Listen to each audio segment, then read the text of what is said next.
why you just can't withdraw that. You can comment on my third question. And I'd like to ask Mr. Sainz to give me an example of how a nonprofit works. I'm not quite sure where they get their money from. Are the city paying them, or are they getting money in grants, and how that's all working? I'm not quite sure how that works. So 3 questions: interaction with the withdrawal of the 514. You want to do the withdrawal first? Sure. Yeah, I'll take the easy one. We agree. We would love to. We would prefer to just withdraw the mayor's proposal. Just politically, it's better than having the council reject the mayor's proposal. But it's something we requested, as I mentioned, so we can have a larger discussion. But the action the mayor took was a charter section that's very specific about about when you propose something and how the process ends. And the process ends by council either taking an action or not taking an action. If they don't take an action, it's just deemed approved. We checked with the city attorney's office to see if there was some way just to rescind as opposed to go through finish the legislative process. And just for finality, so there's no legal issues, so people can't claim that this has to happen now because council didn't take an action within 45 days. To be clear that we're done, temporarily done with what the mayor's proposed, is why we're going through the legislative process. So you understand, so if we don't do a veto, then and we did rescind it, somebody could sue on the charter and the consolidation would in fact become law. And that's not fair for anyone. Huh? Who is vetoing what? It's actually, it's not, it's a part of Charter Section 514, says the mayor can. Council was vetoing the mayor's ordinance. So Council is vetoing the mayor's ordinance. And the reason, so just so you know, Section 514 under the new charter has never been used before. We actually did the consolidations of 3 other departments. Those have all gone through, but prior to that, there's never been a mayor's ordinance. In the charter, there is the option for a mayor's ordinance. So it's a mayor's ordinance, but there's nothing in the section that allows for a withdrawal of the mayor's ordinance. So that's why we're going through this mishmash question.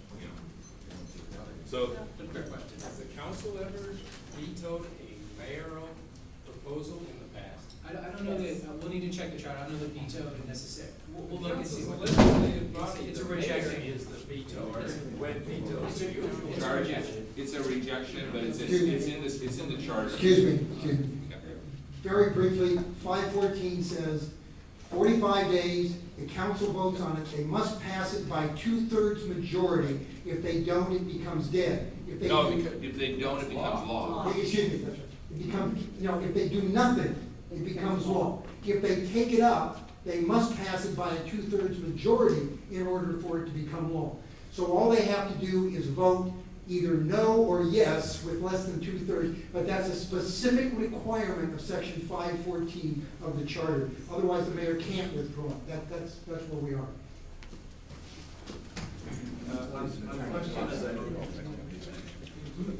the question for the nonprofits, nonprofits are business organizations. They're filed under IRS regulation of 501c3, so that's where the term comes from. But they are business organizations with their own business practices.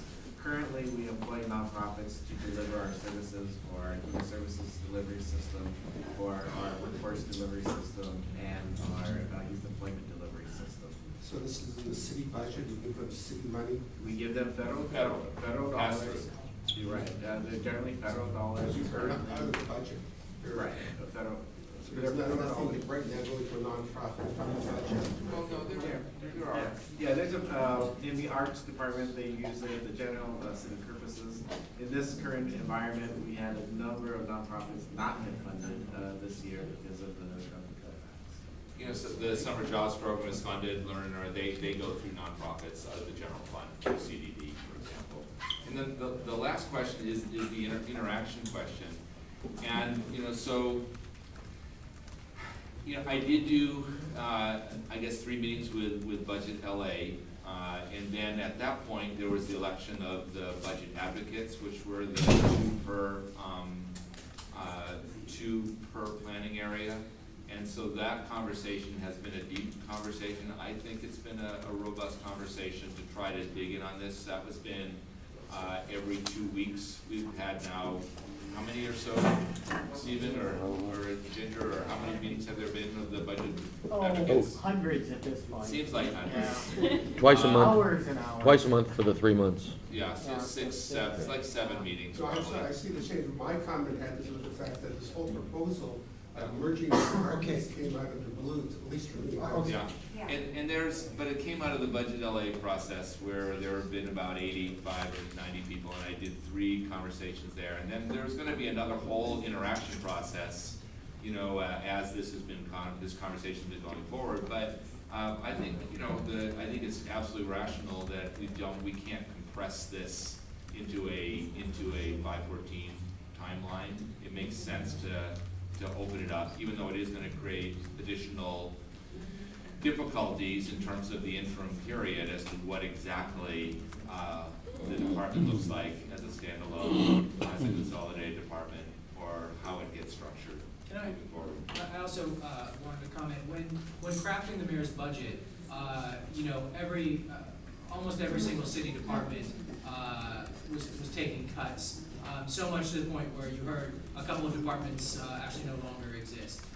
And so when we put the budget together and we looked at, you know, zero-based budgeting for the Department of Neighborhood Empowerment, when we looked at core functions, we ended up in a very small department of 18 staff. And at which point we looked at it and said, well, is this a functional department or not, or does it make sense to partner strengths with weaknesses, which is where the mayor's proposal came from, was to combine, you know, put this department together with another department. So it wasn't, it was in part functionality and in part budget, but the motivation to begin with was budget, because the department was gonna shrink out of necessity because of the financial situation. Become the smallest department in the city, which makes it vulnerable.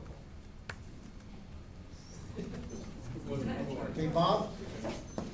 Good morning, thanks for coming. I want to do a little bit of a change of subject on the bigger subject. First of all, when we were looking at the